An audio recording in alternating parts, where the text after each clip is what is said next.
Coming to you live from an abandoned storage locker somewhere in Mesa, Arizona. You're tuned into the Important Nonsense Podcast with Steve Bonham. Attention, Alan Hearn's mom. His knee is better. You can stop worrying. And Neil Smith. Even with the concussion, as long as he's cleared, probably don't have a better option. Ooh, boom shakalaka.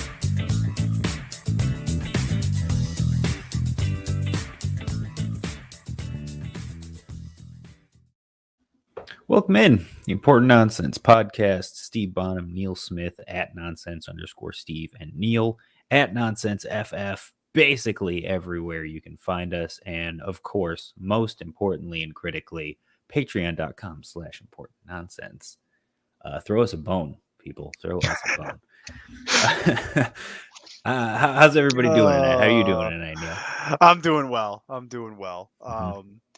I guess we can pretend like we didn't talk to each other like 10 minutes prior. It's been so long. It's been so long. So long. But seriously, throw us a bone, people. Mm-hmm. I can't echo those sentiments enough. Help us keep this free. Help us keep the lights on around here. And to those of you who have already signed up, from the bottom of our hearts, thank you. And we hope you're enjoying the ride with us. And if you have suggestions or feedback and you're already a member, we would love to hear from you. So just post them in whatever various channels. Try to keep some methodology to the madness, but let us know if you have any thoughts and feedback, or if there's anything you'd like to see for those who are already subscribed, because we're always looking for new content ideas, especially if you're already a member. We'll be happy to see what we can do in that department for you. But with that shameless advertisement, let's kick this off. What do you think, Steve? Yeah, let's go through some news for this week. That's right. We're here to talk. We're going to do a little news, and then we're going to play a little game after the news, I think. And we're here. Let's kick the news off with what everybody wants to talk about. The Houston Texans claim Royce Freeman off of waivers. The most significant news of probably the last 3 years of fantasy football. Steve, your thoughts as a bitter former Texans fan? Well, I mean, it's just so nice to see him and Philip Lindsay reunited. The friendship continues.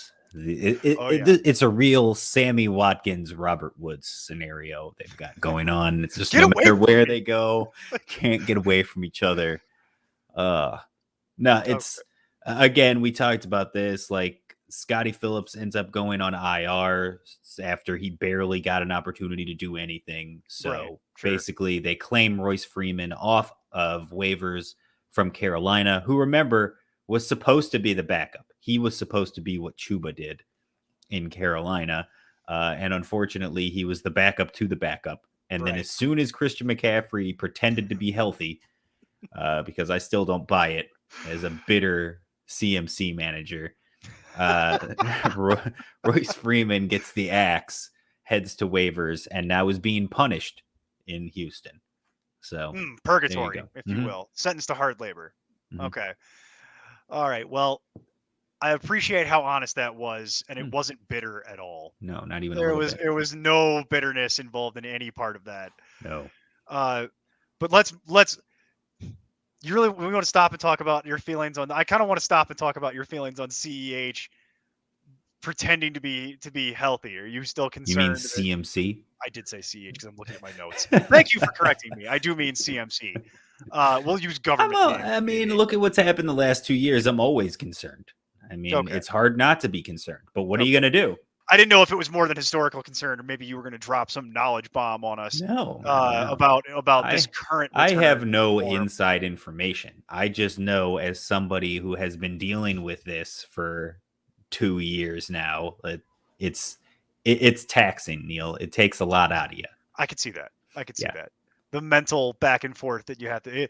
It's a lot of thinking. Is he really healthy? Can he get the full workload? I don't know, man. Yeah. Do I care or not? Frantically checking injury reports for 2 years straight every week. Yeah. Like, look, the reality of the situation is we're in week 10, right? That's correct. Like, we are now, what is this? I have to do quick math in my head. 5 weeks. We got technically 5 weeks left. For individuals in standard playoff formats, the last week is week 14. So, yes. So we have 5 weeks left of actual regular season fantasy football. And if you've gotten to this point and it still matters to you about CMC playing, then you obviously had a decent backup plan. Something was obviously working for you that if he isn't right and isn't healthy, you'll be fine anyway. So I think he's just like the cherry on top. Gravy. Yeah. I do know what you mean. Okay. Well, let's move into our actual prepared comments and not me just poking sticks at you about Royce Freeman. We'll lead off the news with, it's important to note, it's been a few weeks since we've talked about this, but the last time was when we had Edwin on, actually, for the second time, to talk about Chris Carson's latest injury. Well, it appears that he is going to be, or he already has been, I should say, at this point, designated to return from IR. And it is trending to Chris Carson playing this week. So with that in mind, Steve, where do you currently have Chris Carson in your weekly rankings? Because I have mine right here, and it's always good when you have to scroll. Because currently I opened with him at 62. That will change if we get a couple practice reports and it's looking like he's actually going to play. Because for me, I'm going to probably largely put him in his usual spot, somewhere in the teens, like the upper teens to the 20s, because I don't think they're going to give him the full workload, so I don't think it'll totally eviscerate. I mean, there's guys on bye, so that helps him a little bit, but he'll probably be like back end 20s would be like my estimation, back end 20, maybe high end 30. Like even when he's played, he hasn't been great, and I feel like he's still going to get slowly worked in, get part of his workload. I know they're getting Russ back as well, which should help that offense. Should help some, yeah. But yeah, I mean, again, I'm not excited about it. I don't think he's obviously not had the season that we hoped that he would have. We had projected, frankly. Right. But again, there was the 1 week when he got hurt and kind of led to all of this. But his running back finish in PPR was 20, 16, 20, and then the week he got hurt. So fairly consistent, but I mean, nothing I'd write home about. Yeah, nothing that you're super excited about. However, it is worth noting, because if he is still on your roster, with the buys and with where we are in the season, you're likely happy to have him back. Because I agree with you. I think they will probably work in some of the other guys a little bit, because they were kind of sneakily doing that anyway. Mm-hmm. I just don't know if it matters. I think Alex Collins is still borderline rosterable with Carson coming back, but I don't know about anybody else. DJ Dallas, Travis Homer. Probably not. You can probably move on from all of that at this point, unless something was to happen to Carson again. So, but again, just looking at the list, you have a bunch of you have your usual staples, your regular guys that are normally there. Plus you have guys like James Conner, who have taken a leap because of the injury to Chase. James Conner's having quietly a very nice season. He was having a decent season before he blew up last week. So that's not really that surprising. You have Michael Carter, who's come on recently. You have both of the Denver guys who have just both been back end RB2 every single week. They're so close to each other in total points too. It's amazing to watch. You have J.D. Mckissick, who's going up against Tampa Bay, who continues to lead the league in pass receptions and pass yards to running backs. So how can you not love J.D. Mckissick? Well, and it helps him. Tampa? It helps him that they can't establish the running game, largely because Gibson's been hurt most of the year. So they're always playing catch up. Their defense hasn't played nearly as well as anyone projected, so that's also contributing to them playing catch up. It's turning into a nice little season for J.D. Mckissick. And then you've got guys like Devin Singletary, Devonta Freeman, and Dearness Johnson that are leaping into starting roles again because of other injuries that are up there on that list as well. And I think Chris Carson slots in behind all those guys. So that puts him back in 20s for me, maybe high in 30s. Interesting. You would take the shot on Devonta Freeman, I guess. Probably would do. I would think, actually, for myself, even because he's playing on Thursday night against Miami, and that run defense is possibly bad. But even then, it's a situation where, like I said, I feel like he's going to come back rusty. I will take the shot on the guys who have been playing, been in the offense, and been healthy, as opposed to the unknown of what does Chris Carson have left at this point, and how much workload are they even going to give him?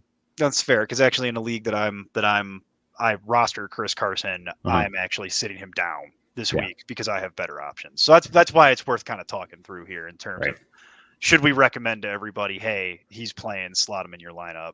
It's not going to be that simple. You're going to have to go see what else you have and what your options are and where you're at with the buys and general roster construction.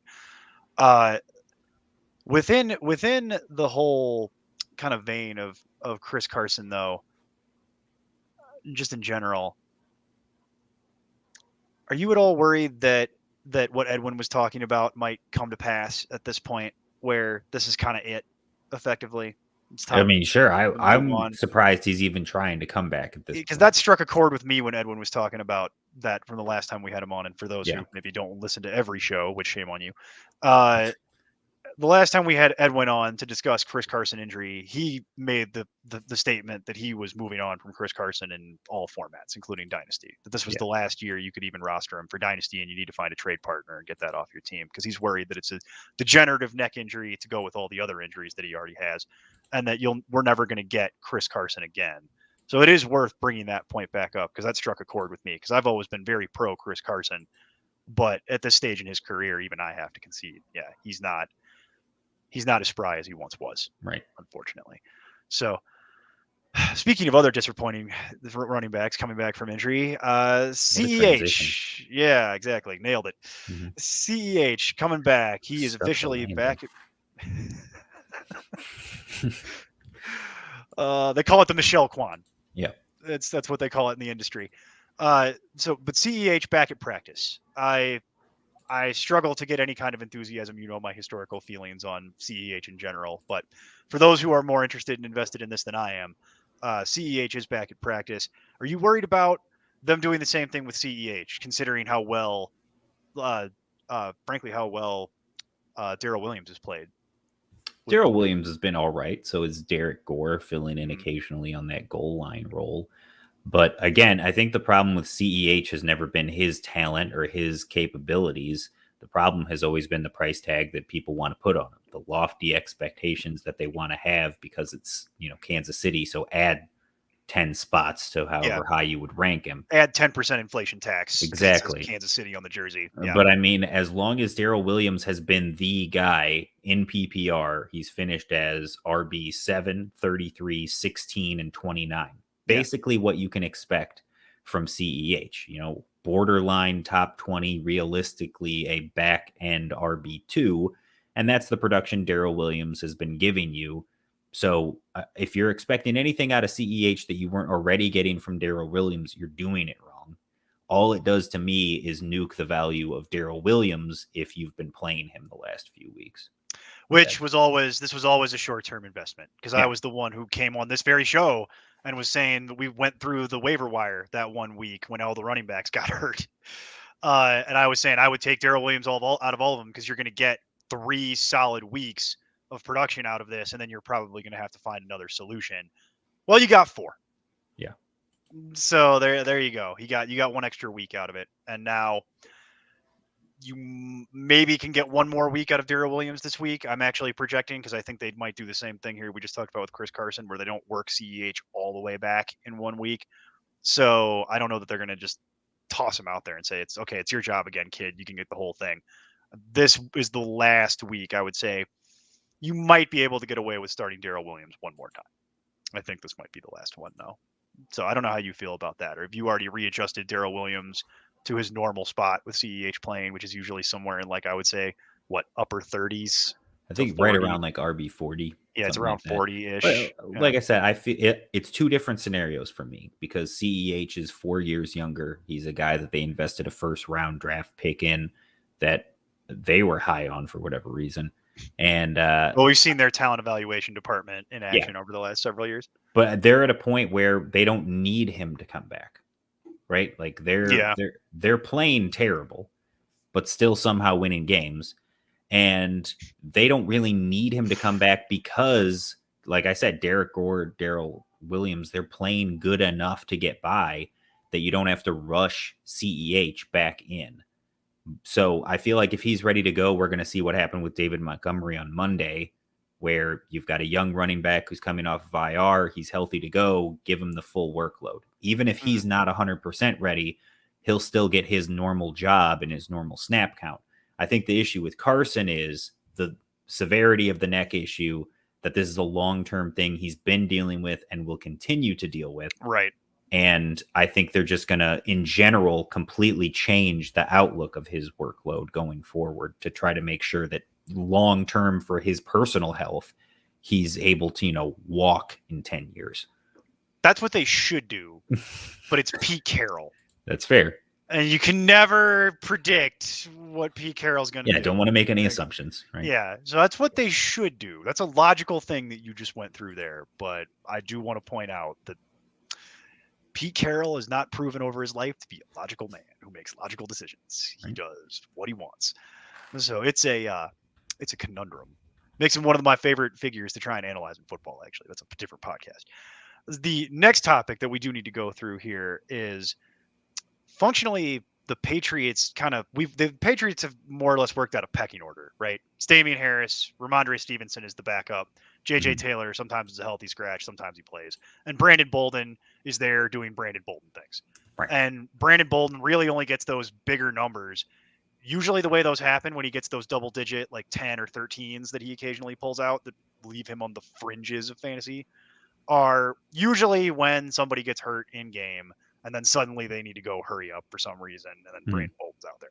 And if he falls in the end zone, he gets double digits. Right. It's not really something I'm super interested in, but other platforms, other individuals, even some of our staff are more pro Brandon Bolden than I think either you or I have historically been and probably continue to be. However, for this week, Damian Harris is hurt, left that game last week injured. So did Ramondre Stevenson. Yeah, they both have a concussion. Yes, and from our conversation, they're not sharing a concussion. They both individually got concussions. That would be quite a trick. I don't know how you have to like Vulcan mind meld it to get them to share one brain. So the Patriot way. We're of one mind here. So. Oh, okay. It's like Bill Belichick, the hive mind connects it. Mm-hmm. Okay, that's interesting. That's interesting. One guy has a concussion. We all do. Right.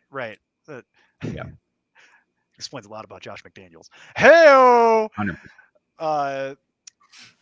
Within that, the Harris and Stevenson are both, I think, where we would agree, not a lock to play this week. It's looking the further we get into this week. And granted, it's still early.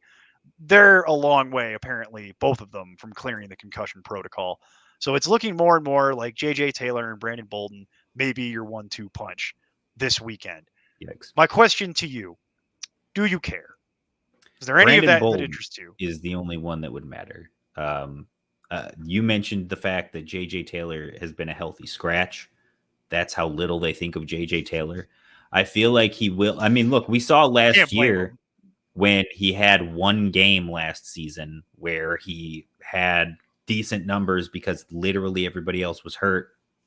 He was thrown into a situation where he got some run, and then everybody thought, well, JJ Taylor's the guy. You need to pick him up. You need to invest in JJ, and he never saw the field again the rest of the season. So I feel like it's the same thing here. It's a 1-week Band-Aid, but at least Brandon Bolden has been playing. He's been established in the offense to an extent. He is the pass catching back, which is always what we prefer in PPR. So of the two of them, I would prefer Brandon Bolden if you can have one or the other, or if you absolutely need to roster a new running back for whatever reason. But again, I would honestly steer clear of both of them if I could avoid it. It's just if you're desperate, Bolden is the guy I would lean towards. Okay, because that's a good point. Because things that are, or at least were before waivers ran earlier today, which still might be widely available, largely available here. I think you and I are going to be on the same page easily on the first one. Yeah. Devonta Freeman versus Brandon Bolden. If you need a replacement running back. Devonta Freeman. Yeah, me too. And then there's a few other ones that are on this list though of like weird kind of. It's a weird waiver wire crop for this weekend. Jordan Howard.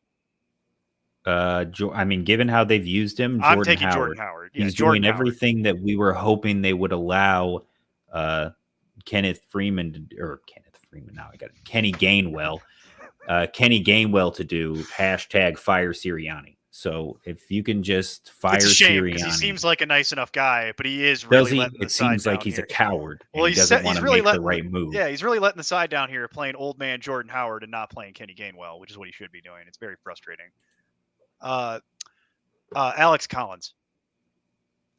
I would rather have Bolden because because I think again that Collins will still get some work, but not enough work to be fantasy relevant with Carson coming back. Yeah, that's kind of where I landed with it as well. So it's a lot of that is still widely available out there on the waiver wire, and just about all of it, I think we would want to play over JJ Taylor. Certainly, that's how little we think of JJ Taylor. Is that we rattled off just about everybody on the waiver wire you could think of. I guess we could go even lower if you want to do one. We'll do either JaMychal Hasty or Jeff Wilson. I'd rather have Jeff Wilson of the two of them, but I would meant over rather have Brandon Bolden than either one. All right, I think that's your Mendoza line because that's. But again, like we were just talking about. So if you're that desperate and you need someone that badly for this week, right now, Dearness Johnson is available in almost 60% of leagues. I didn't even include Dearness Johnson because I thought that would be obvious, but I didn't realize his ownership percentage was that bad. He was top 10 on a Thursday night the 1 week that he was given the workload. And he got all the press about it. Even then, it was him and Demetric Felton splitting the job that week. Demetric Felton and Nick Chubb are both on the COVID list and are doubtful to play for this week. That leaves Dearness Johnson, because Hunt is still on IR, that leaves Dearness Johnson as literally the only running back on the Cleveland Browns right now, to the point that they had to sign Brian Hill off their practice squad, and they are currently trying out Kerryon Johnson and Ito Smith to try to get just warm bodies into the backfield, so they're not just giving Dearness Johnson 40 carries on Sunday. But right now, he's getting 40 carries. Right. Because there's literally nothing else. That's right. So, again, he was a top 10 back. I'm not going to say that he's going to be a top 10 guy again, but to think that he's going to go out there this week and put up top 20 numbers, it wouldn't stun me. That shouldn't even be that hard, frankly, given what we just went through with running back. Because Alex Collins, sorry, now I'm doing it wrong. Devonta Freeman is around like RB 25 this week because he's going to get 3/4 of a job on Thursday night against a bad run defense. So to think that on a team that has a better rushing attack, typically, really no matter who the going up against New England, going up against New England, which is not ideal, but it doesn't scare me that much. Yeah, give me the guy who's going to get the whole job, literally because of lack of any other options that could possibly do it. Again, he would have been what led the list had I thought to check when I was preparing for this show that what his ownership percentage was or what his rostership percentage was, because it never occurred to me. I never would have thought. That's what shocked me. I never would have thought that he would be below the 50% mark. Like that's, and that is consensus. Yeah, that's consensus from Yahoo and ESPN. But even on ESPN specifically, he's 55% available right now. So he would qualify for the waiver column that we always have done. So there you go. Yeah, Dearness Johnson won for sure out of that list. And then I would take Devonta Freeman as 2 of those. I think Jordan Howard would be 3. Yeah, 3. And then I guess we go to Bolden. There's not much available after that. There's a bit of a drop after that. So there you go. If any of that is still available and you're still looking for waiver wire replacements for this weekend, check that out. Because there's a couple decent options, and for where we are in the season, that's more than I can say about most other years. So last piece of housekeeping here. Sam Darnold, fractured scapula, headed to the IR. I'm not really concerned about anyone rostering Sam Darnold. That'll be easy enough to replace, although I will say, guy's pretty tough.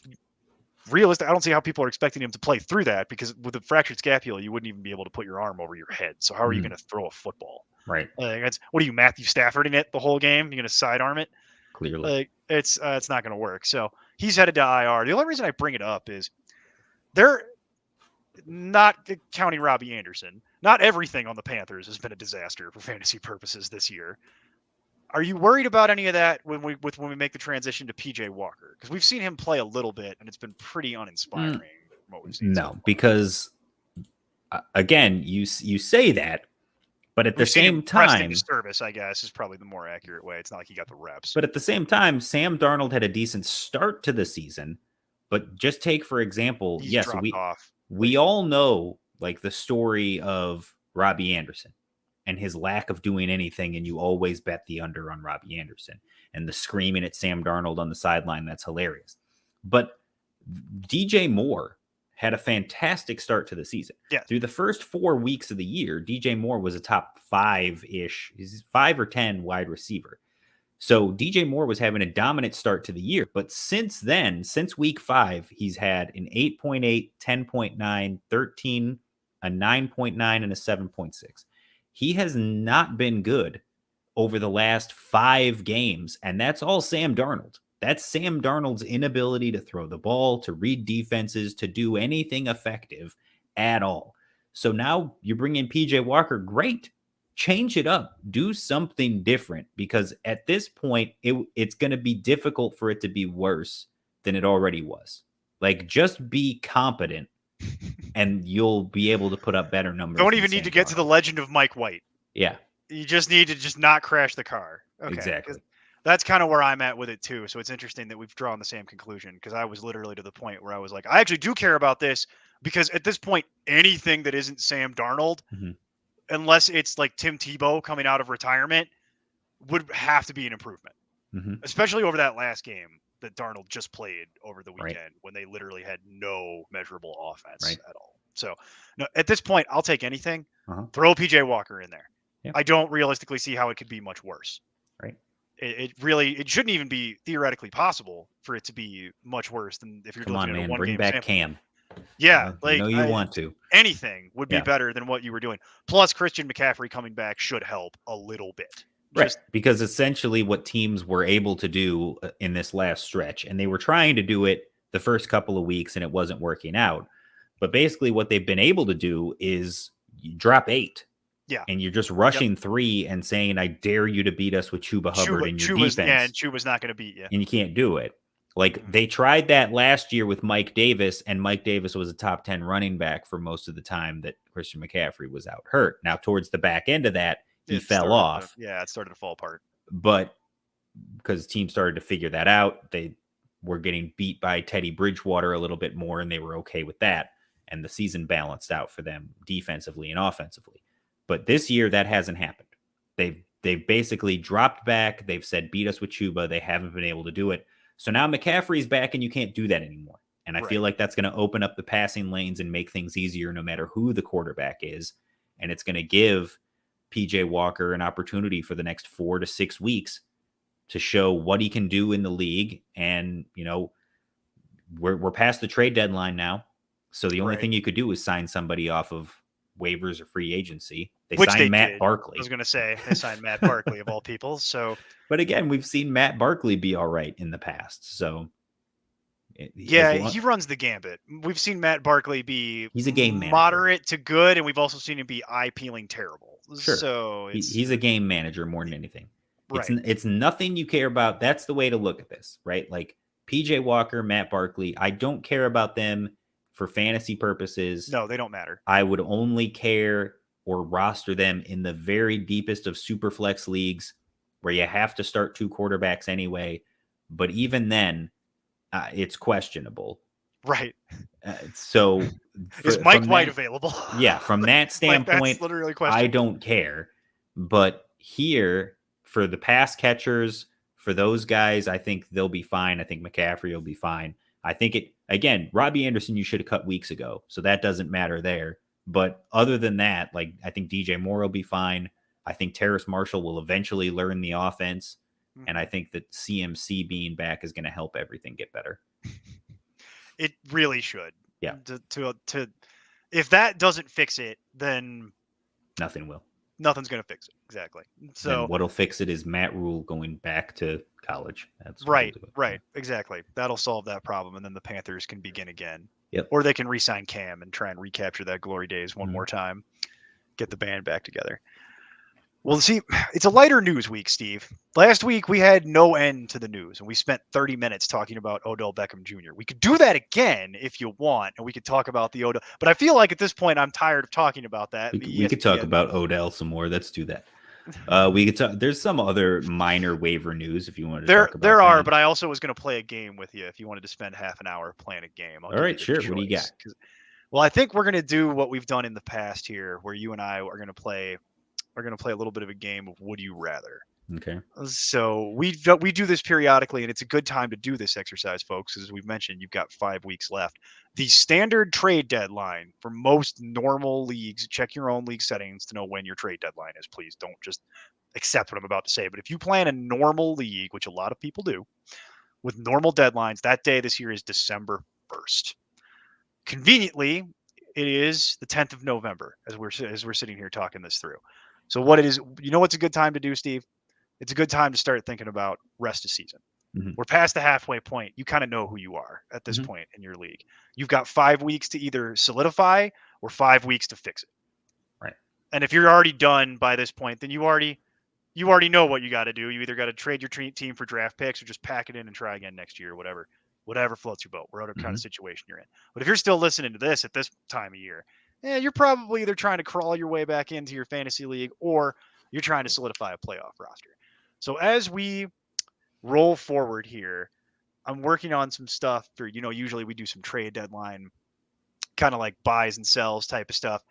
I think it's important to help everybody kind of get their head around at this point in the year, who should we be, who should individuals be trying to target to either dig out of a hole that they might be in or work their way off their roster. So right. I've got a smattering of names here, and I'm just going to kind of fire them off at you rapid fire. All right. For folks listening to this, I did not send this to Steve beforehand, so this will be interesting. Zach Moss. So you want what?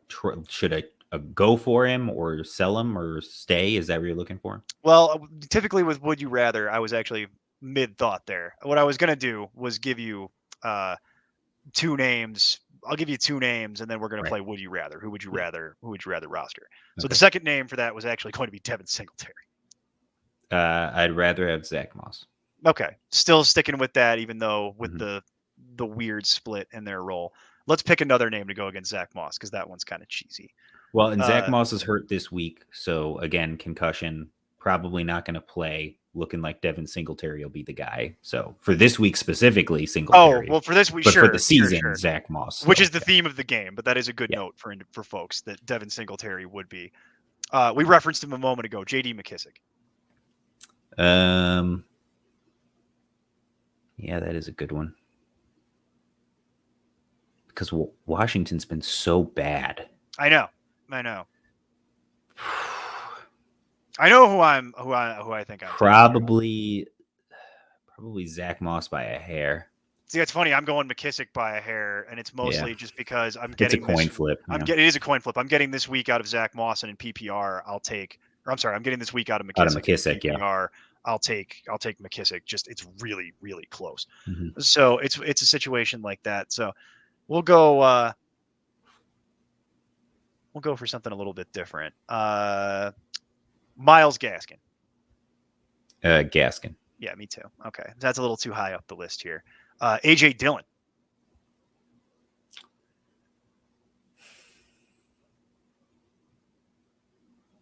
Boy, it's again, you're splitting hairs.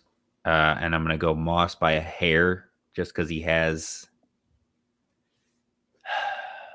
It depends on the scenario. How about that? It depends on your team. If Zach you can Moss elaborate, that's allowed. We've played this game before. if Zach Moss is your current starting RB2 or your flex, then yes, Zach Moss for sure. If Zach Moss is just a bench guy for you, and we're talking about who would I rather have on my bench, it's AJ Dillon. Because the ceiling for AJ Dillon is Aaron Jones gets hurt, AJ Dillon's a top 10 running back. Like, there's no debate or argument about it. AJ Dillon is a top 10 running back if that happens. Yeah, We've seen especially the numbers. He's even had the fumbling problems, and they keep rolling him back out there anyway. So they seem committed to this idea. And again, it's how this continues to follow him in his career. I don't know, and haunt him. But the curse of Matt LaFleur, like if you look at the athleticism, you look at the size, you look at his height, everything. AJ Dillon measures out basically like a mini me of Derrick Henry. Mm-hmm. And he's in a scenario now in a Matt LaFleur offense when he's the backup running back. The guy who couldn't figure out the Derrick Henry Deion Lewis picture for those playing along. He forgot that Derrick Henry existed for so long. And basically he's the same age as Derrick Henry when Derrick Henry was in the second year of his career, not getting any touches. When Derrick Henry was extremely efficient as the number 2 and wasn't getting a lot of tread on him. And then when he finally got a shot to be the guy, he completely blew up. And AJ Dillon is a guy that if I can acquire to be on my roster in Dynasty, I absolutely want to do it. Because down the road, when he's the guy, again, this could be another Derrick Henry type scenario. When you have a locked in top 10 back for 3-4 years, because he has that size, athleticism, and can just truck and run through people. So long-term, A.J. Dillon. And for this season as a bench player, the upside in A.J. Dillon is 100% with him. Yeah. See, that's the interesting one, right? So Mhm. yeah, I think that's a good enough comp for Zach Moss right now. So we'll put that off to one side unless you want to try and pick one at receiver, because I did have a receiver to go with that. We'll do it. We're here. Zach Moss or Tim Patrick, if you were going to go the other way. Again, it's the same thing. It's team based. It's hard to, because it's an apples to oranges. It's always hard to do that. That's why I normally don't give you out of position type of things, because it's hard to for do me, that. I would say Zach Moss, just because whether it's bench or not, I'd always rather have running back because it's so thin. Running back depth, yeah. Zach Moss is, again, he's still the starter. He's getting more he's getting more pass catching work. And he's more effective when he's touched the ball. He just doesn't have the full workload like some of the other guys, which is why his numbers haven't been as good. And I'm fine with that, because Tim Patrick has been really, really, really touchdown dependent. Yes. He's a tight end at the wide receiver position. He either scores a touchdown and wins you your week, or he doesn't score a touchdown and you get a 4. And especially with Jerry Jeudy back, he's going to continue to fade out of that offense and that scheme and just be less and less reliable weekly. I have no pushback to that. I would rather have Zach Moss as well over Tim Patrick. I didn't disagree with hardly anything that you said, except for I would prefer J.D. McKissick, and it's pretty close. Yeah, so it's a coin flip. So beyond that, I can't argue with it. But Zach Moss, the reason that I put him on the list is because I've seen a lot of traction just on various platforms and even on Twitter, even people talking about they're ready to move on from Zach Moss. It felt like that they're kind of giving up, and I'm trying to figure out where you and I would land on that, because I'm like, I don't think I'm ready to give up on Zach Moss just yet. He's been a little disappointing, but no, I'm not going to give up on. I'm Zach not going to give up on it. That's the thing, is like, I could understand that this goes back to our discussion we had earlier about CEH, right? Is the reason I'm willing to not give up is because when we were ranking these players and projecting them out at the beginning of the season, I had Zach Moss at running back 30. And right now, Zach Moss is running back 32. Right. I was going to say, he's doing everything I expected him to do. This is where I saw Zach Moss being this season. So I'm not disappointed. I know exactly what I got. I knew what I was doing when I started this. If you had Zach Moss as a top 20 running back in the preseason, that's why you're giving up on him. That's why you're upset. And that's why you feel like he's a bust or he's failed you, because you misevaluated what was happening. Because I was gonna say the funny thing about that is, when you have him at 30 and he's at 32, it's like, oh, perfect. Nailed it. Like, it's exactly what I was hoping for. It's the exact same reaction I have, like we talked about with the Denver guys. Now, how you've got a lot of people upset at Javonte Williams, and I'm like, it's because you stop giving the ball to Melvin Gordon. Melvin Gordon is RB15, Javonte Williams is RB24. They're both RB2s, telling people, which is literally what we said would happen all preseason, and here we are. So everybody called me crazy about that Melvin Gordon stuff, and I'm like, no, it's gonna happen. And then Melvin Gordon will have a new job next year, and then all the Javonte Williams people can be so happy that it's just Javonte Williams out there by himself. Like, that's fine, but it's not how the team's gonna work this year. Right. It's the same thing in Buffalo.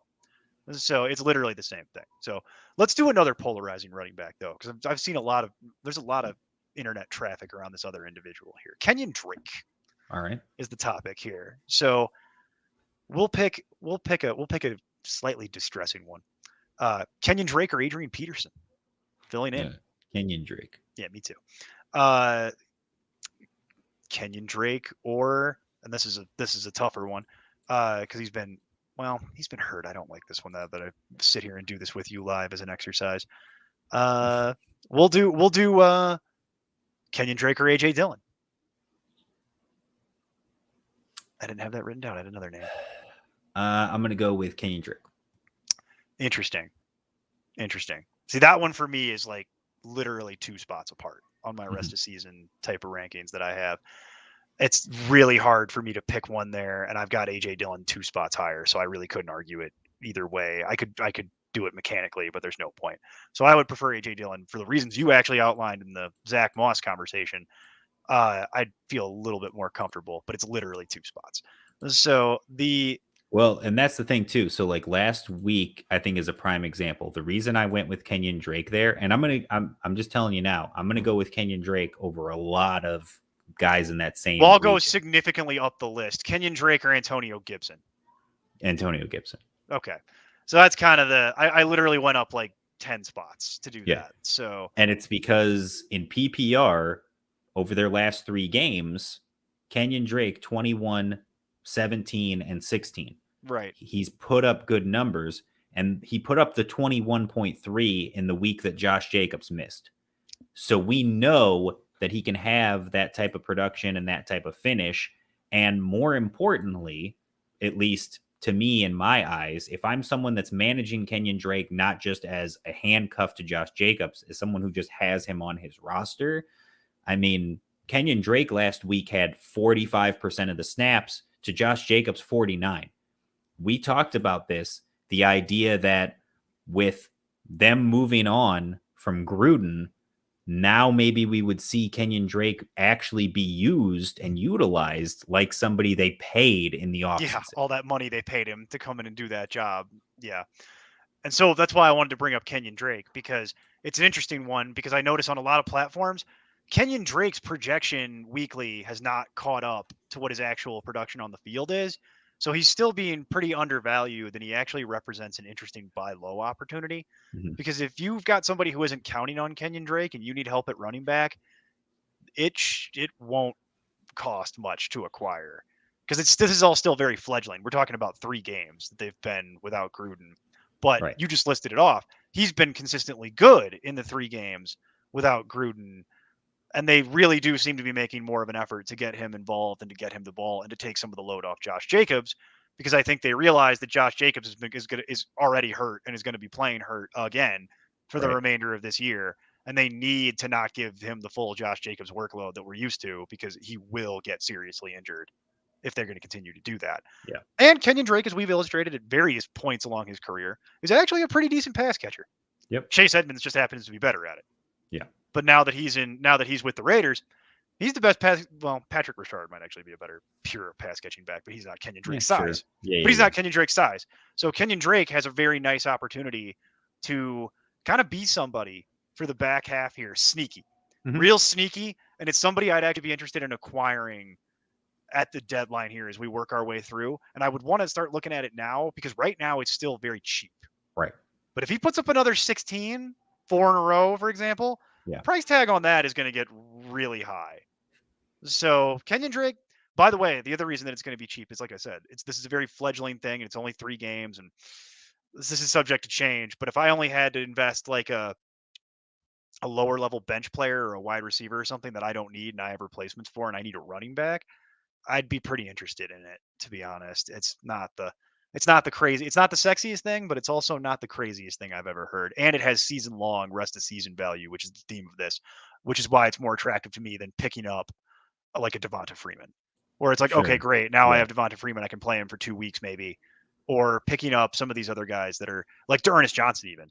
Like Nick Chubb will be back, and then D'Ernest Johnson's going to go back to his old job. Kareem Hunt will be back. Yep. Yeah, and Kareem Hunt will be back. So it's like those are great Band-Aids that might have higher upside in the short term, so they're worth looking at. But if I'm looking for a solution to a problem, I'd take a shot on a guy like Kenyon Drake if I didn't have a whole lot of like coins in my pocket. Right. So you jumped off on me on Antonio Gibson. So I don't know that we'll spend too much more time on it, because I think we've driven the point home here. So the other one that I wanted to go through with you is one that I know is near and dear to your heart. So I know you'll have opinions on this. Myles Gaskin. All right. So Myles Gaskin, and I'll give you one that I think I already know the answer to, but let's let the audience hear about it. Myles Gaskin or Michael Carter? Myles Gaskin for me. Yeah. Okay. You hesitated more than I thought you would. I figured you would just bark that out down my throat, actually. Again, it's another situation where when you look at the numbers that they've put up and what they've done recently, I talked about this on our show, the Thursday show last week with the guys locked in, when I took the over on Myles Gaskin. Now the over didn't hit, but that's neither here nor there for the purposes of this show. Not bitter about it at all. No, not even a little bit. You look at his last 5 games against Tampa Bay, he was RB3, which stunned everybody. Yes, that was kind of against Jacksonville. He barely played any snaps. He got outsnapped by Malcolm Brown, was RB48, but then he was RB8 against Atlanta, RB33 against a very good Buffalo defense, and RB12 last week against Houston. I pointed it out to the guys again when we were talking about the show last week, but going into last week, in games where Myles Gaskin played more snaps than Malcolm Brown, he was averaging 44.5 rushing yards and 26.7 receiving yards. He had 34 yards last week rushing and 23 receiving. So he basically hit his receiving totals and rushing totals, his averages. Malcolm Brown is on IR. He's going to be out for at least a few weeks, and he was able to get in the end zone. He's actually been on IR. Malcolm Brown has, So he's going to be out for at least a few more weeks. He scored a touchdown last week, which launched him up into RB12. And I think as long as Malcolm Brown is out and they are basically forced into playing Myles Gaskin in the full workload that he should have been playing the entire time, I think he'll be fine. Especially tell Brian Flores, get right and blow up Brian Flores' face. Well, especially when you've got Baltimore and the Jets coming up back to back these next 2 weeks. Then you've got the Giants before you go into your bye. You don't love having the bye in week 14 right at the end of the regular season. It's not ideal. But you've got the Jets in week 15, New Orleans, Tennessee, and New England to finish the year. I mean, again, for me, it's wheels up on Myles Gaskin. He's still right around RB20 for me. I think he'll continue to stay there the rest of the way. And I just feel better about it with Malcolm Brown out. Yeah, that's funny because I actually only have him like probably 4 or 5 spots lower the rest of the season. It's like 24, 25. And as I said about the you brought it up because I talked about it in the chat with the nerd and basically Michael Carter, and the hype train that he's getting right now is basically a top 15. Wasn't just that, but I knew you'd have an opinion, so sure. and it's essentially, like I said, when you split it up and you look at the numbers, the receptions, the targets, the usefulness in the passing game is what has been helping him the past few weeks. And I don't remember off the top of my head, I can do the math here real quick, but it's something in the neighborhood of when Mike White has been under center the last 2 games and now will be under center again this week.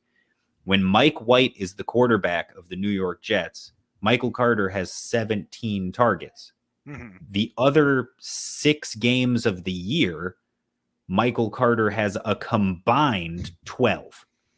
So, but I will point out that 17 is funny because would it shock you to learn? Well, not you, because you're probably looking at it, but for those listening to it, would it shock you to learn that 14 of those targets were in one game, and it was the game in week 8 of the 17? Like I'm sorry. I was looking at receptions. So he has 23 targets in the 2 games. 23. He had 14 targets. He had 4. I was trying to. He had 23 targets in the game, in the 2 games with Mike White. He has had 16 total targets in the other 6 games without Mike White. This is why I'm glad we're having the conversation about Michael Carter. This is exactly the conversation I was trying to have with you. The Mike White checkdowns is the only thing that has saved him. Exactly. Because Michael Carter when you look at everything else, when you look at everything else, he's had 10 to 14 carries every single game. And he doesn't do much with it. He's averaged about 40 yards rushing per game, which is fine, but and it's the Jets, so he has little to no touchdown opportunity in the red zone. So there's no chance to score. There's no chance to gain rushing yards because he's not good. So it's really just, is he getting targets and receptions? And with Mike White, he is, and with anyone else, he isn't. That's exactly the point. And so because we're in this weird situation, Mike White would be not, or Mike White. Michael Carter would not be a top worth discussing in fantasy circles without Mike White throwing 23 dump offs to him in 2 games. Mm-hmm. That's like Austin Eckler. What's happening with that? So it only matters for individual. This is why I keep seeing people like, oh, you got to try and trade for Michael Carter. You got to try and trade for Michael Carter. And I do a lot of the trade. I'm like, no, oh God, no. The only time I would trade for Michael Carter is if I knew that Mike White was starting the rest of the year. Then go for it, go crazy. But that's what. Because again, we're that not was my doing that. whole. No way. When you look at the numbers in the games without Mike White under center, Michael Carter has been PPR running back 37. He's not relevant. And with Mike White, he's running back 2. Yeah. Like number 2. Like It's not insanity. in RB2, the RB2 behind Alvin Kamara. And that's that's what I'm saying. It's Austin Eckler territory of targets where it's like, oh my God, he got 23 targets in 2 games. What happened? Like, that's 12 dump offs a game. What? And right now, it's unbelievable. But the disparity is shocking. And I think that gets lost in the wash when we're going through all of that. Yeah, for sure. So I cannot believe that. I just want people to know that as they're preparing to build their playoff roster, because I've seen a lot of got to trade for Michael Carter, got to get him on your roster now. Well, it's still inexpensive, and I'm like, you did not look into that deeply enough. Like, that's the only reason you're giving that advice, is that you did not go all the way down the rabbit hole. But let's pivot back to Myles Gaskin, and we touched on it a moment ago, but I'll go through it with you, because Myles Gaskin or either Melvin Gordon or Javonte Williams, since they literally are so close to each other in every conceivable metric. I will take either Denver running back. So would I. Okay. And I would prefer Melvin Gordon, but that's just me. It doesn't matter, because like I said, again, I love Myles Gaskin. I think he's got great upside, but I think both of those guys rest of season, I think as it is, like in my own personal rankings, I would have Gaskin around 20 rest of season, and then both Williams and Gordon around 24. And again, I think they're both going to finish with about the same amount of points, but if either one of them were to get hurt, the other one automatically becomes a top 15 running back. They immediately go into the top 15, probably so top there's 10. A bigger upside there, plus the floor is where you've already got him at Myles Gaskin territory. So yes, and there is very little chance that Myles Gaskin gets even more workload. So, I think the cheaper alternative would be to pick up Javonte Williams, and if I could do that, I'd do it.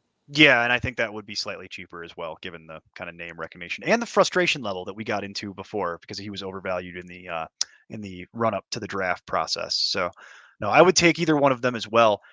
Damian Harris.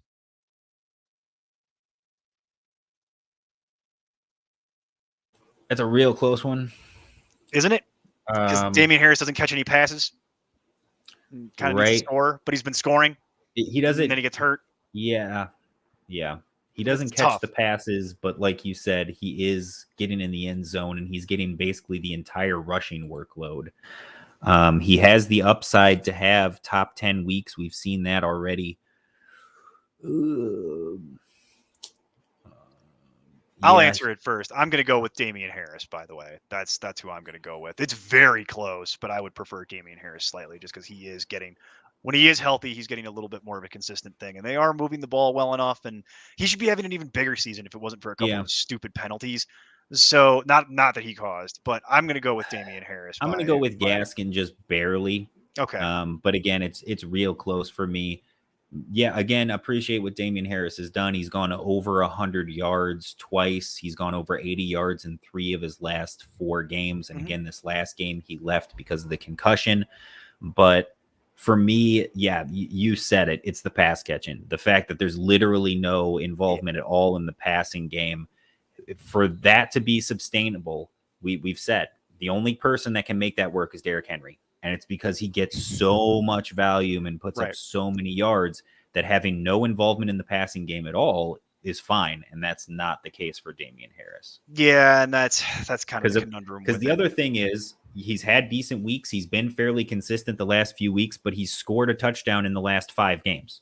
Yeah, that's the thing that you. I mean, that's what's carrying him right now. We're in LeGarrette Blount territory. Yes, you're getting to LeGarrette Blount territory, and now he's beat up. So you got that conundrum as well. So like I said, it's very, very close, and I would skew just to Harris, because I think as long as he continues to score those touchdowns, that it's just going to be so much more valuable to you than trying to predict what they're going to do with Myles Gaskin. But the only reason it's close is the pass catching. And so it's very, very close. I have them within like 2 spots. And then we'll do one last one, and then we'll move on, which is Oh, let's pick a different one because I actually wrote that. Now, as I look at it, I don't like the way that tears off. You know what? We'll go back to the well again because I didn't have this written down, but I'm changing the rules as we play through this. Myles Gaskin or J.D. McKissick? Since you went McKissick over Gaskin. Yeah. Okay. So it's Gaskin for me too on that one as well. It's a little more predictable. What you kind of know what you're going to get. Whereas J.D. McKissick, if they don't go hurry up and they actually ever manage to establish the run or are winning games for crying out loud, yeah, you're not going to get. You'll get a 5. It'll be pretty ugly. So Steve, those are the ones that I had prepped, but I know you usually have a couple different ones that you might want to tag on here. So I'll kick it over to you here as we have like 5-ish minutes kind of left in the show just to see if you've got any ones that you want to go through. There's none that immediately jump out to me. I typically prefer to go down the wide receiver rabbit hole. And it's kind of guys that like rest of season. How do you think it's going to go? Because like at this point, I think the biggest one for me is Michael Pittman. Like I talked about Michael Pittman last year. I had him ranked above Justin Jefferson, and that looked like a horrible mistake. I drafted him ahead of Justin Jefferson last year. We're getting closer. Dynasty League. And I mean, he's outscoring him. He's outpacing him. Like Carson Wentz has not been great, but he's at least getting him the ball, which is something that Phillip Rivers could not do. So, I mean, Michael Pittman's played extremely well. Even with T.Y. Hilton back, he's played really well. He's a top 10 wide receiver at this point. But do you buy it? Is that sustainable? For the rest of the season, or are you talking about for his career? Season. For the rest of the season, I absolutely buy it. My only concern is T.Y. Hilton coming back, because as bad as that offense has been, they've just been force feeding it to Michael Pittman. So with T.Y. Hilton coming back, we did notice a little blip in production in the one game you actually got with T.Y. Hilton making it the whole way through the game with Michael Pittman. It's only happened one time this year. And T.Y. Hilton ended up with 12 fantasy points in that game, and he did cut into Michael Pittman a little bit. So that's the only concern I have. But here's the thing about that. And you're talking to a guy who actually in a league was desperate enough to put in a waiver claim on T.Y. Hilton. So like I'm not totally convinced T.Y. Hilton is done. But what we've seen from T.Y. Hilton at this point is I have precious little evidence that T.Y. Hilton is going to make it through the rest of the season. He could literally get hurt first play Sunday, and I wouldn't be surprised. Like it's just that's the way his season is going. Well, let's go through a few of these because they're all good players, so that makes it a little more challenging. Yeah. But points per game, these are all guys right around him. So rest of season, Michael Pittman or Mike Williams? Michael Pittman. Michael Pittman or CeeDee Lamb? Michael Pittman. Michael Pittman or Keenan Allen?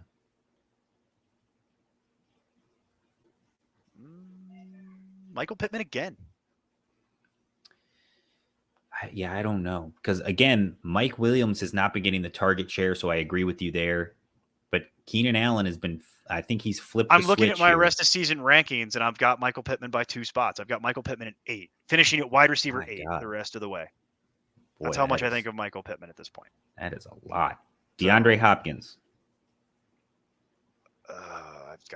I'm concerned about DeAndre Hopkins with the mounting injuries and what's going to happen with him at this point and the decreased volume. So, like I said, DeAndre Hopkins isn't in the top 8 anymore for me. That's why I've been trying to trade him.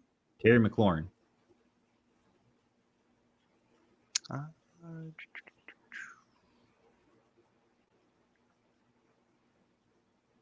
Sorry, I'm looking for Terry McLaurin on here, and I can't find him, and it's driving me crazy. So it's got to be Michael Pittman. Then. Yeah, it's Michael Pittman. Stephon Diggs. Cooper Kupp. Yeah. Cooper Kupp. Yeah, Cooper Debo. Kupp. No, not Debo. I'll just give it to you. Sure. Cooper Kupp, Devontae Adams, Tyreek Hill, Stephon Diggs, A.J. Brown, Chris Godwin, Mike Evans, Michael Pittman, and that's subject to change as I learn Mike more Evans, that's a controversial one. That's right. That's my most controversial one. I think Mike Evans is in for a So you're saying you would take Michael Pittman over Jamar Chase?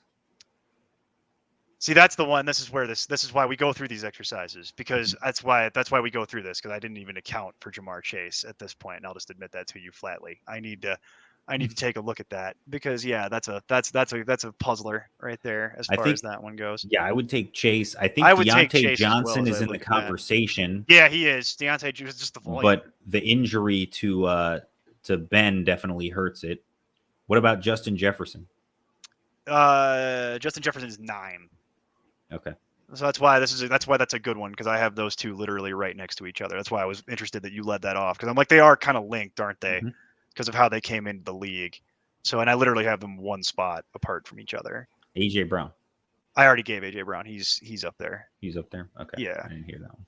AJ Right. Well, Brown. that's very interesting. So mine's a little different than in other years, because normally, frankly, there's some of these names normally don't get this high up. Normally, this would look different. DeAndre Hopkins would be ahead of him, right? But it's a testament to what Michael Pittman has been able to accomplish to this point. And like I said, the only thing that makes me nervous about it not getting the whole way through the rest of the season is if T.Y. Hilton comes back and spoils the sauce and cuts too much into it, and then I'm going to have to readjust, because obviously I tweak these in the background every week to figure out the trade targets and things like that. But for right now, that's where, as we sit here and talk today, that's how it reads. So it might be different even as little as next week, but we'll learn more as we get through it. And for what it's worth, Michael Pittman, the back half of his schedule is pretty tasty.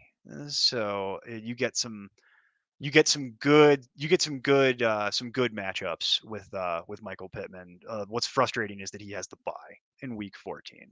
So yeah, like I said, otherwise, I mean, to me, he's easily a top 20 guy, borderline top 15. I don't know if I'd go all the way to say he'll stay top 10, but I'm very impressed with what I've seen from him this year.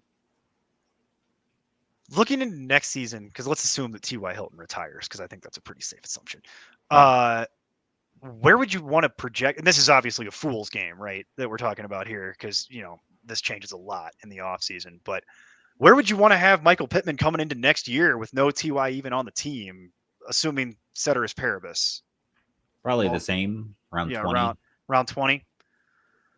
See, that's interesting. So if you were going to go through that, what would you have Jamar Chase at then? Because that's another one that's really polarizing that we probably could have talked about. Top 10, probably what, 6?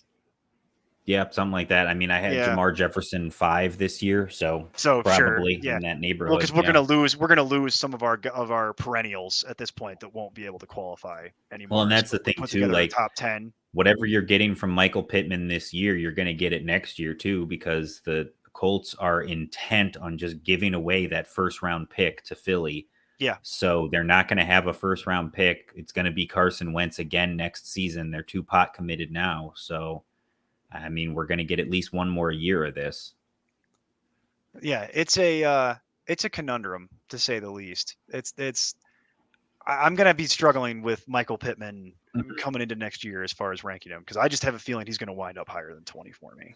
I think that when you're trying to look ahead to 2022, obviously Cooper Kupp, I think, is still going to be there. Robert Woods is still going to be a top 20 guy with Matt Stafford. Right. They'll both qualify. You're still going to have Tyreek Hill. DeAndre Hopkins will still be in there. You're still going to have Hopkins. You're still going to have Metcalf, Deontay Johnson, Justin Jefferson, who we already talked about. Keenan Allen, who we already touched on. CeeDee Lamb, Terry McLaurin, DJ Moore, Stephon Diggs. That's 12 right there. AJ Brown. 13. Calvin Ridley. See, I don't know. When it comes back. Hard to say. What about? Did you mention Debo? No, I did not, because that's going to be another. I know that's going to be a controversial one. We'll have to see how he finishes the season. Debo is in the picture with the same area as Michael Pittman. Yeah, well, how could he not be at this point? Even with Brandon Ayuk having a good game last week, which you like to see. But how could he not be at this point? And then Mike Williams, who we also talked about, where I think he's on the outside looking in, right, for me. But that's 14 there. guys. Yeah. The biggest question about Deontay Johnson is who's the quarterback. Right. So is he 15? Same thing, Devontae Adams. Where is he playing? Where's he even playing? But he's probably at least 16 at worst. Jamar Chase, and then you've got Mike Evans and Chris Godwin. Does Antonio Brown leave, and is Tom Brady still there? Exactly. These are all things. And then you've got Kyle Trask. I definitely don't want that. Well, yeah. So, and you've got Adam Thielen, who's also on the outside looking in for me. But if something was to change with some of those guys, Adam Thielen might slot in there. So like I said, I mean, I can list easily 17, 18 guys I would take ahead of Michael Pittman at the start of next season, knowing what we know now. But again, depending on how some of these chips fall with free agency and trades and where the quarterbacks land and whatnot, he could easily move up that list. Yeah, he's an interesting one to keep your eye on for next year. A couple of those guys that we went through are. The other one that I was going to say that's worth talking about is possibly Devos Samuel, because it's just like, what do you even do? Yeah, it's the same thing. Like That's we talked about a couple of years ago, Debo was the guy everyone wanted him to be a top 20 wide receiver, and we said, well, right, when you looked at the math, the only time that Debo was a top 20 wide receiver was when George Kittle was hurt. Right. And he was literally the only option. That's all they had was Devos Samuel. Even when they traded for Emmanuel Sanders, Debo fell off the face of the earth. Mm-hmm. So projecting Devos Samuel to be a top 20 wide receiver was projecting that Kittle would be hurt and he'd be the only guy again, which didn't pan out. They got Brandon Ayuk. Well, Brandon Ayuk it didn't pan out until this year when the exact same thing happened again.